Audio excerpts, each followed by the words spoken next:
and welcome to 3 for Company. I'm your host, Shannon Ferry. Here at the show, we aim to teach beginner chefs new and creative ways to transform everyday items found in your refrigerator into culinary treats. Our base ingredient today is mashed potatoes. They're a common leftover food, but it can be tricky to find new ways to eat mashed potatoes without just pouring gravy on top. On the menu today is potato dosadillas, mashed potato pizza, and Parmesan mashed potato cakes. Our first meal puts an Indian twist on a Mexican classic, potato dosadillas. Here's what you'll need.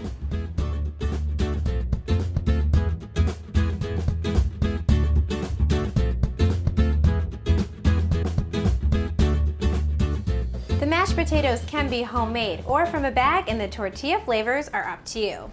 But remember, we're cooking Indian food, so bold flavors like sun-dried tomato or honey wheat might not taste as great as garlic or spinach.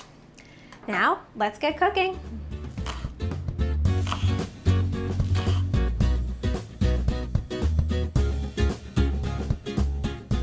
First, we're going to heat up our oil in the pan and add our scallions.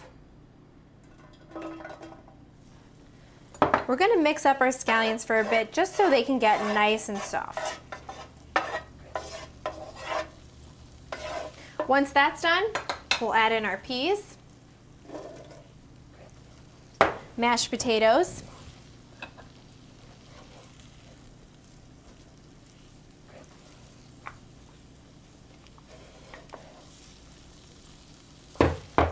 and our curry powder. Remember, you can always adjust the amount of curry powder to your liking.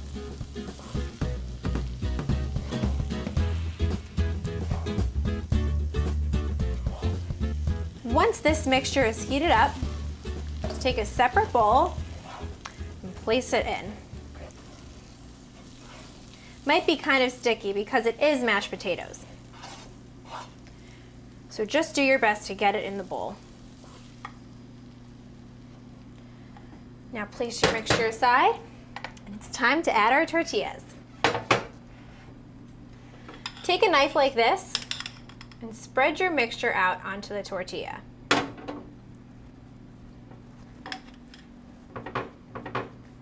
Now we're going to re-grease our pan, fold our tortilla up, and place them right inside. Now you want to make sure that each side is slightly brown before you take them out of your pan.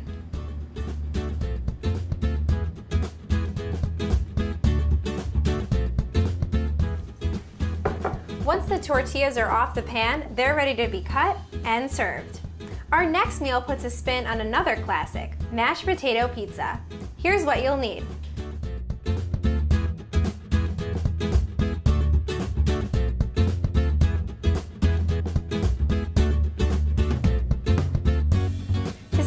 You can purchase pre-made pizza dough from a local pizzeria or from a well-stocked grocery store.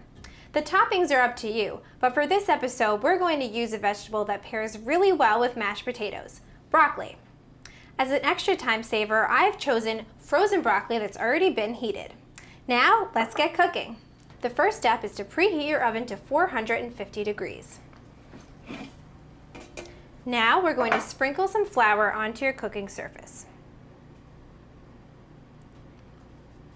And then, let's just place the dough right on top. Really try to get under the dough to make it easier to get it on your cooking surface. Next, we're going to use our fingertips and our knuckles to spread out the dough. When it comes to the dough, make sure you have enough because remember, we're cooking for company. Next up, we're ready for our toppings. Drizzle some olive oil on top of the dough, and then add your garlic.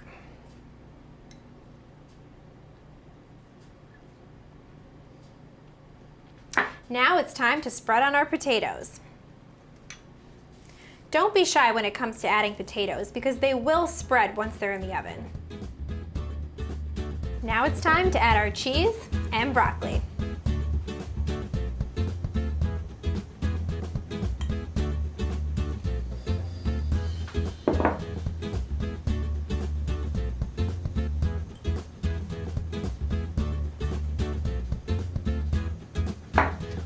Now that our oven is nice and hot, let's pop this in for 15 minutes.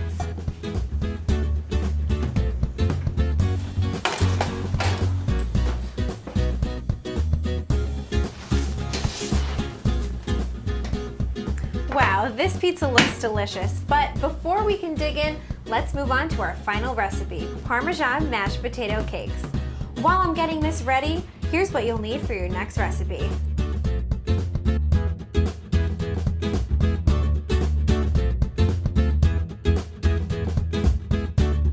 I've already started to heat my oil in a frying pan so that when we're ready to fry, it'll be nice and hot. In the meantime, let's take 2 tablespoons of mashed potatoes like I have here and roll it into a little ball. If your potatoes are having trouble sticking, just add some flour to it. Now we're going to dip our potato ball into the egg, then into our crust, then simply set it aside and repeat. Once that's done, lightly flatten the ball into a patty. Let's make another one.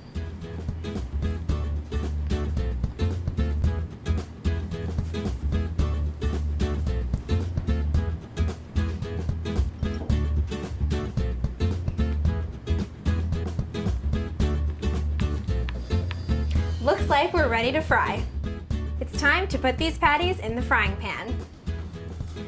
Let each side cook for around 1 to 2 minutes, and make sure each side is evenly browned.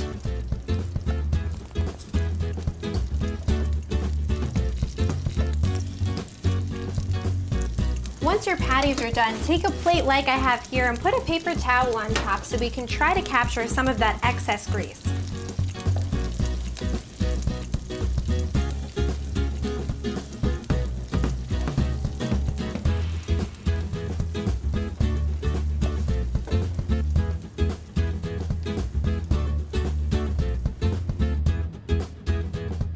Well, it looks like we've run out of time for today, but I hope you've enjoyed learning these new ways to eat leftover mashed potatoes.